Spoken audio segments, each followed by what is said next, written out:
Lutung Kasarung dan Purbasari. Hai kawan, jumpa lagi. Abang Ridwan kali ini akan menggambar dan juga menceritakan satu dongeng yang berjudul Si Lutung Kasarung dan Purbasari. Bagaimanakah kisah selanjutnya? Sebelum kalur ceritanya, pastikan untuk mensupport kita ya dengan cara like, komen, subscribe, dan nyalakan loncengnya juga ya. Oke, kita langsung ke alur ceritanya ya. Pada zaman dahulu kala, hiduplah seorang putri yang bernama Purbasari.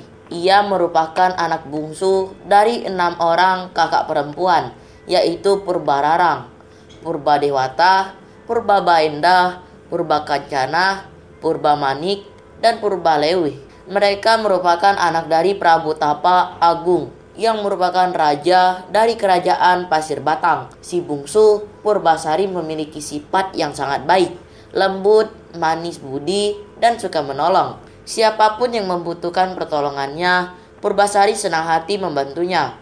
Selain memiliki hati yang baik, Purbasari juga memiliki wajah yang cantik dan rupawan. Setiap orang yang melihatnya akan jatuh hati pada pandangan pertama.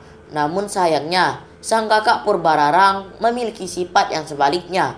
Walaupun berparas cantik, Purbararang dikenal memiliki sifat yang kasar, sombong, kejam, iri hati pada siapapun. Setelah bertahta dalam waktu yang lama, Prabu Tapa Agung berniat turun tahta dan berencana bahwa kerajaan dipimpin oleh Purbasari. Sang Prabu mengamati selama puluhan tahun. Purbasari pantas menggantikannya, bukan anak sulungnya alias Purbararang. Sang Prabu memikirkan bagaimana jika Purbararang menjadi pemimpin, maka ketentraman dan kedamaian rakyat bisa terganggu atau bahkan rusak akibat kepemimpinan anak sulungnya yang sangat sifat buruk. Di hadapan seluruh pembesar kerajaan dan 7 putrinya, Raja Prabu Tapa Agung menyerahkan tahtanya pada Purbasari. Sang Prabu kemudian meninggalkan istana kerajaannya untuk memulai hidup baru sebagai pertama. Purbararang pun marah karena tidak setuju tahta kerajaan Pasir Batang diberikan kepada adiknya, bukan untuk dirinya. Selang 1 hari sejak penobatan, Purbararang berencana mencelakai Purbasari. Ia menghubungi tunangannya Indrajaya untuk meminta bantuan nenek sihir. Nenek sihir yang jahat kemudian memberikan boreh atau zat berwarna hitam yang dibuat dari tumbuhan kepada Purbararang. Semburkan boreh ini ke wajah dan seluruh tubuh Purbasari, ujar nenek sihir pada Purbararang. Purbararang langsung melaksanakan pesan dari si nenek sihir. Boreh tersebut disemburkan ke wajah dan seluruh tubuh Purbasari. Akibatnya, di seluruh tubuh Purbasari muncul bercak hitam yang mengerikan. Dengan kondisi tersebut, Purbararang memiliki alasan untuk mengusir Purbasari dari istana dan menghentikannya menjadi ratu. Orang yang dikutuk hingga memiliki penyakit mengerikan ini tidak pantas menjadi ratu kerajaan Pasir Batang. Sudah seharusnya dia diasingkan ke hutan agar penyakitnya tidak menular, perintah Purbararang. Kemudian Purbararang mengambil tahta kerajaan Pasir Batang dan memerintahkan Uwak Batara yang merupakan penasihat istana untuk mengasingkan Purbasari ke hutan. Namun, ketika Purbasari diasingkan di hutan, terjadi sebuah masalah besar di Kayangan. Seorang pangeran bernama Guraminda tidak berkenan menikah dengan bidadari Kayangan, seperti yang diperintahkan Sunan Ambu, mamanya. Pangeran Guraminda hanya berkenan menikah dengan perempuan yang kecantikannya setara dengan Sunan Ambu. Sunan Ambu kemudian menjelaskan bahwa sosok perempuan yang secantik dirinya hanya akan ditemui di dunia manusia. Namun, jika Pangeran Guraminda bersikeras ingin menemui perempuan sesuai keinginan itu, dia harus pergi ke dunia dalam bentuk bukan Pangeran Guraminda yang gagah dan tampan, melainkan harus dalam wujud penyamaran berupa lutung atau sejenis monyet. Lutung Kasarung namamu, apakah engkau bersedia melakukannya? Tanya Sunan Ambu. Pangeran Guraminda menyatakan kesediaannya. Setelah menjelma menjadi seekor lutung Kasarung, Pangeran Guraminda segera turun ke dunia manusia dan tiba di hutan. Dalam waktu singkat, lutung Kasarung menjadi raja dari para lutung dan kera di hutan tersebut. Hal ini karena tidak ada kera dan lutung yang mampu menandingi kesaktian, kecerdasan, dan kekuatan dari Pangeran Guraminda. Lutung Kasarung kemudian mengetahui keburukan dan kekejaman dari Purbararang yang bertahta sebagai ratu di kerajaan Pasir Batang. Lutung Kasarung kemudian ingin memberi pelajaran kepada Purbararang yang kejam tersebut. Maka saat ia mendengar rencana Purbararang yang ingin mencari hewan kurban di hutan, Lutung Kasarung membiarkan dirinya ditangkap oleh pengawal Purbararang. Sebelum dijadikan hewan kurban, Lutung Kasarung tiba-tiba mengamuk dan menimbulkan kerusakan di istana Pasir Batang. Para prajurit kerajaan Pasir Batang yang berniat menangkapnya dibuat tidak berdaya melihat kondisi prajuritnya yang terus terdesak. Purbararang meminta Uwak Barata untuk menjinakkan Lutung Kasarung. Namun anehnya, saat Uwak Batara maju ke medan laga, Lutung Kasarung tidak berniat menyakiti Uwak Batara. Bahkan saat Uwak Batara menangkapnya, Lutung Kasarung tidak melawan. Purbararang segera meminta Uwak Batara membuang Lutung Kasarung ke hutan di mana Purbasari diasingkan. Purbararang berharap agar Purbasari tewas dimangsa Lutung Kasarung yang dianggapnya sebagai hewan buas. Uwak Batara kemudian membawa Lutung Kasarung ke hutan di mana Purbasari diasingkan. Namun, ia yakin bahwa Lutung Kasarung bukanlah hewan biasa. Oleh karena itu, Uwak Batara memberikan pesan kepada Lutung Kasarung saat bertemu Purbasari. "Lutung, putri yang kamu ketemui adalah putri dari Prabu Tapa Agung. Ia adalah putri yang baik hati dan seharusnya menjadi ratu kerajaan Pasir Batang. Hanya karena kekuatan jahatlah dia diasingkan dan tersingkir ke hutan ini. Oleh karena itu, hendaklah engkau menjaga junjungan kami," ujar Uwak Batara. Lutung Kasarung menganggukkan kepala tanda mengerti. Maka saat itu, Lutung Kasarung menjadi penjaga yang juga sekaligus menjadi sahabat dekat Purbasari. Kehadiran Lutung Kasarung membuat kesedihan Purbasari perlahan sirna. Ia mendapatkan sahabat yang menghibur dan melindunginya. Untuk memenuhi kebutuhan sehari-hari, Lutung Kasarung memerintahkan para kera untuk membawa makanan dan buah-buahan untuk Purbasari. Lutung Kasarung dan Purbasari. Hai kawan, jumpa lagi. Abang Ridwan kali ini akan menggambar dan juga menceritakan satu dongeng yang berjudul Si Lutung Kasarung dan Purbasari. Bagaimanakah kisah selanjutnya? Sebelum ke alur ceritanya, pastikan untuk mensupport kita ya dengan cara like, komen, subscribe, dan nyalakan loncengnya juga ya. Oke, kita langsung ke alur ceritanya ya. Pada zaman dahulu kala, hiduplah seorang putri yang bernama Purbasari. Ia merupakan anak bungsu dari 6 orang kakak perempuan, yaitu Purbararang, Purbadewata, Purbabaenda, Purbakancana, Purbamanik, dan Purbalewi. Mereka merupakan anak dari Prabu Tapa Agung yang merupakan raja dari kerajaan Pasir Batang. Si bungsu Purbasari memiliki sifat yang sangat baik, lembut, manis budi, dan suka menolong. Siapapun yang membutuhkan pertolongannya, Purbasari senang hati membantunya.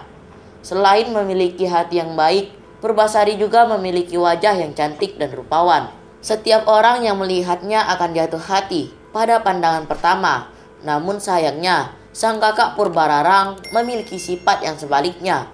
Walaupun berparas cantik, Purbararang dikenal memiliki sifat yang kasar, sombong, kejam, iri hati pada siapapun. Setelah bertahta dalam waktu yang lama, Prabu Tapa Agung berniat turun tahta dan berencana bahwa kerajaan dipimpin oleh Purbasari. Sang Prabu mengamati selama puluhan tahun bahwa Purbasari pantas menggantikannya. Purbasari pantas menggantikannya, bukan anak sulungnya alias Purbararang. Sang Prabu memikirkan bagaimana jika Purbararang menjadi pemimpin, maka ketentraman dan kedamaian rakyat bisa terganggu atau bahkan rusak akibat kepemimpinan anak sulungnya yang sangat sifat buruk. Di hadapan seluruh pembesar kerajaan dan 7 putrinya, Raja Prabu Tapa Agung menyerahkan tahtanya pada Purbasari.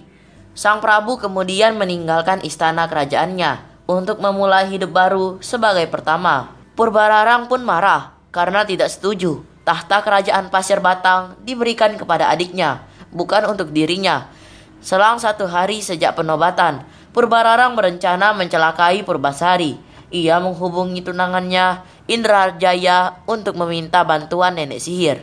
Nenek sihir yang jahat kemudian memberikan boreh atau zat berwarna hitam yang dibuat dari tumbuhan kepada Purbararang. Semburkan boreh ini ke wajah dan seluruh tubuh Purbasari, ujar nenek sihir pada Purbararang. Purbararang langsung melaksanakan pesan dari si nenek sihir. Boreh tersebut disemburkan ke wajah dan seluruh tubuh Purbasari. Akibatnya, di seluruh tubuh Purbasari muncul bercak hitam yang mengerikan.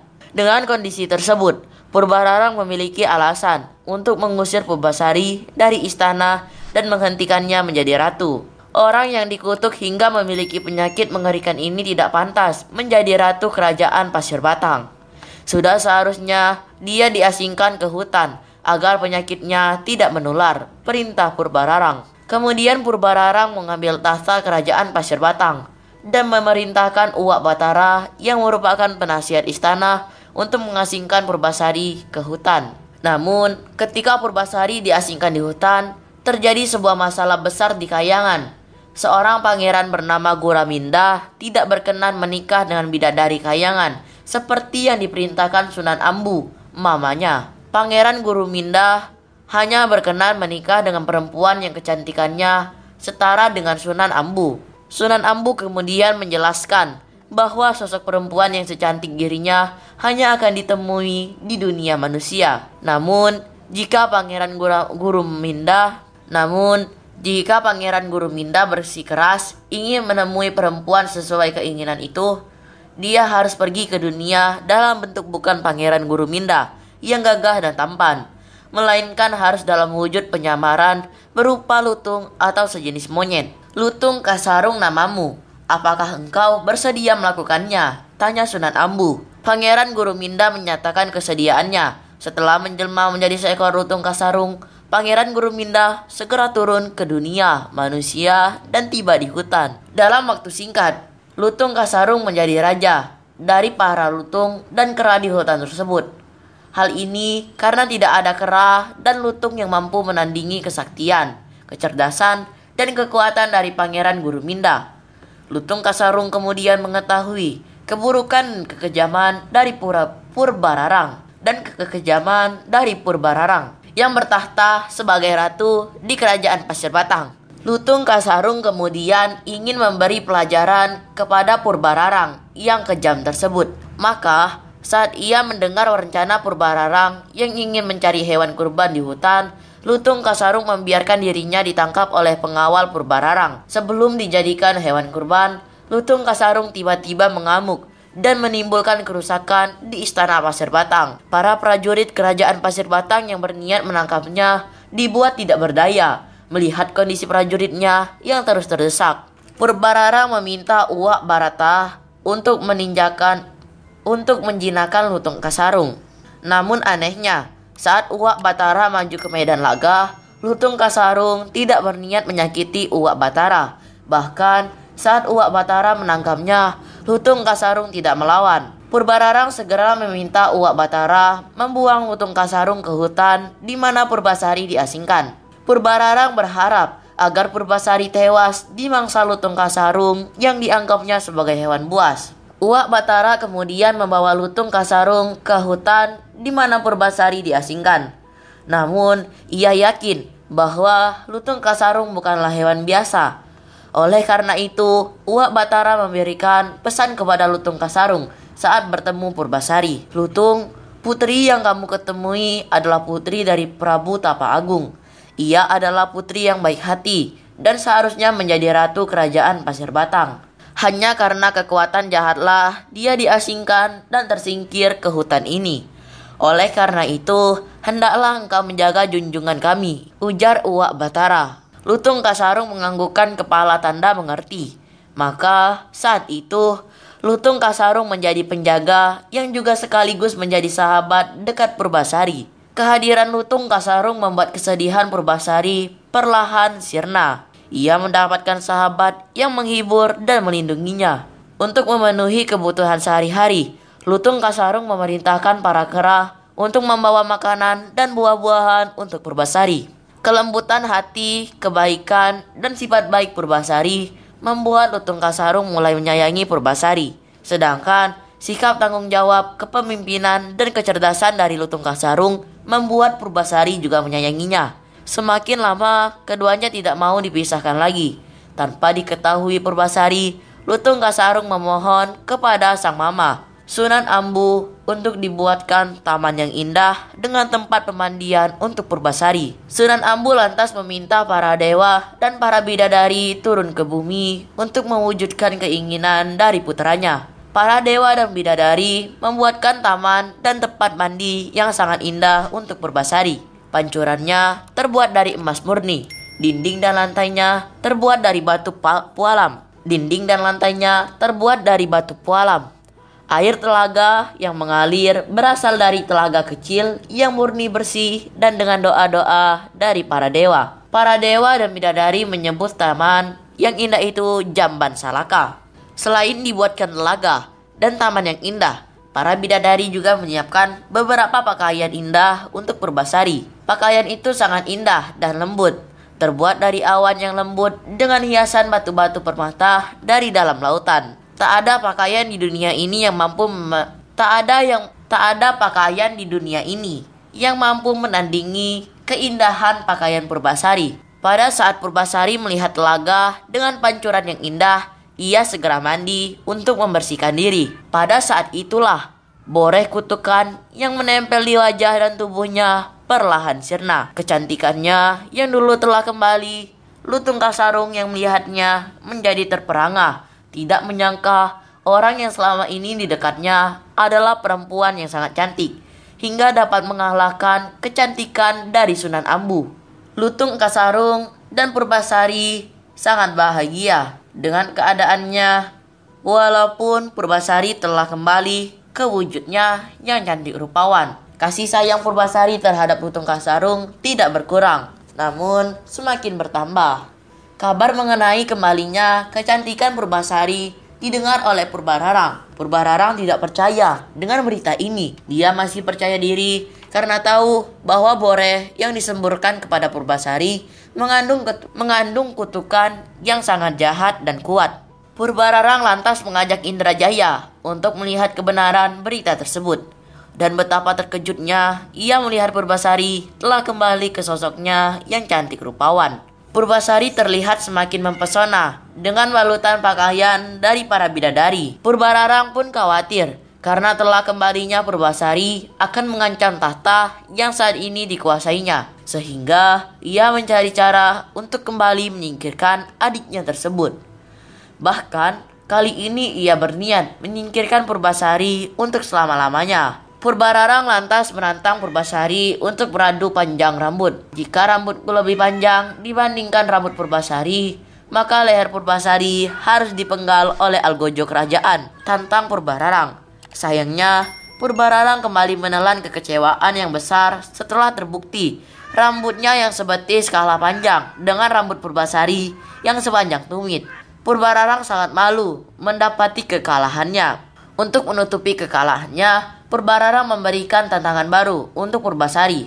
Tak tanggung-tanggung. Kini, tantangannya diucapkan di depan seluruh masyarakat kerajaan Pasir Batang dengan suara lantang agar didengar warga masyarakat. Jika wajah tunanganmu lebih tampan dibandingkan wajah tunanganku, tahta Pasir Batang akan kuserahkan kepadamu.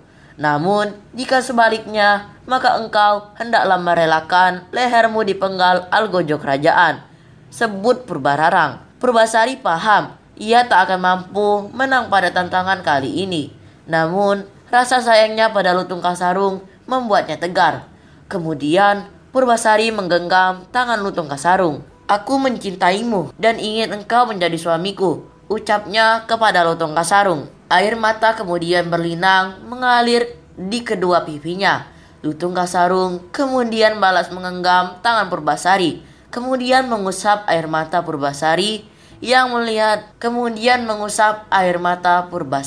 Purbasari yang melihat terbawa, terbahak-bahak dan merendahkan Lutung Kasarung. Purbararang yang melihat tertawa berbahak-bahak dan merendahkan Lutung Kasarung. Monyet hitam ini tunanganmu? Iya, jawab Purbasari dengan lantang. Namun, sebelum Purbararang memerintahkan algojo untuk memenggal Purbasari, Lutung Kasarung kemudian duduk bersila dengan mata terpejam. Mulutnya terlihat menyebutkan mantra-mantra ajaib. Tiba-tiba, asap tebal menyelimuti tubuh Lutung Kasarung. Tak dalam waktu yang lama, asap tebal tersebut menghilang. Sosok Lutung Kasarung dengan wajahnya yang seperti sejenis monyet kini menghilang seiring perginya asap pekat. Dan muncul sosok Pangeran Guruminda yang tampan dan gagah. Terkejutlah semua warga yang hadir di tempat itu mendapati keajaiban yang luar biasa tersebut. Betapa tampannya Pangeran Guruminda, bahkan sangat jauh melebihi ketampanan Indrajaya tunangan dari Purbararang. Pangeran Guruminda lantas mengumumkan bahwa Ratu Kerajaan Pasir Batang yang sebenarnya adalah Purbasari, Purbararang, telah mengalami kekalahan dari tantangan yang dibuatnya sendiri. Dalam kondisi seperti itu, Purbararang tidak dapat menyangkal dan mau tidak mau mengakui kekalahannya. Namun tidak ada lagi yang dapat ia lakukan selain menyerahkan tahta Kerajaan Pasir Batang kepada adiknya Purbasari. Karena merasa kalah, Purbararang pun memohon ampun atas kejahatan yang telah dilakukannya bersama Indrajaya. Karena memiliki hati yang baik, Purbasari memaafkan kesalahan kakak sulungnya tersebut. Sejak saat itu, Purbasari kembali bertahta sebagai ratu. Semua rakyat sangat gembira menyambut ratu yang baru dan sekaligus terlepas dari belenggu pemerintahan Purbararang yang jahat. Mereka kemudian semakin berbahagia mengetahui bahwa ratu mereka Purbasari menikah dengan Pangeran Guruminda. Purbasari dan Pangeran Guruminda pun hidup bahagia selamanya dan cerita pun selesai. Nah, itulah cerita tentang dongeng Lutung Kasarung dan Purbasari yang berasal dari cerita masyarakat Sunda. Pesan yang dapat kita petik adalah kebenaran dan kebaikan dapat mengalahkan kejahatan.